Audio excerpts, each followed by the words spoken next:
Srimci ostatnju tohoročnu noc vyprovádzají perší hodiny u novým 2015 roku dočekajú najväčší u kruhu familií, priateľov u ovisoch a mladí u kafičoch.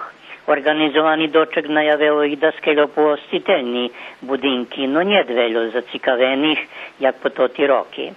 U Šidze i Srimskej Mitrovici po tradiciji mladi budu u novoročnej noci na otvorenim, u stretku varošadze, z dobru muziku, horucim varenim vinom i čajom i na polnoci s ognjometom. Hoće najavena bar živna noc. Počatok u Šidze planovani na 22 hodin. U Šidze mladih bude zabavljac poznati šidjanski kantautor Bojan Milanović.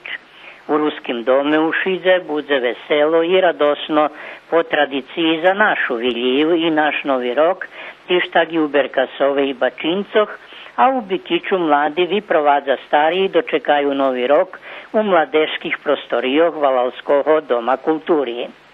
Najmladším Đidom Raz pakecíky u mesných zajednicoch Šidskej opštiny podzeljel včera. U Šidze kolo 500, Bačincov 100, Berkasove 110 i Bikiću 30. U dzecinskih predškolskih ustanovoh i školoh Šidsko vjedno podzeljene kolo 3000 pakecíky, a sredstvo obezpečila lokalna samouprava, ktorá tak predlužila poterašnju tradiciju na radost najmladších.